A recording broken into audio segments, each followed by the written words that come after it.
এরকম করে কাটতে হয়, এরকম করে ঢালতে হয়, দেখে নিন। এরকম করে প্যাকেটটা ছেড়ে দিতে হয়, তারপর হচ্ছে এরকমভাবে ম্যারিনেট করতে হয়, দেখে নিন। চিকেনগুলো এরকম লাল লাল হয়ে যাবে, ঠিক আছে, এরকম লাল লাল হয়ে যাবে।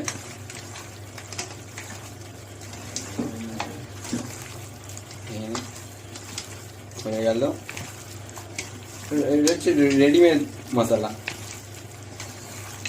হয়ে গেল। আর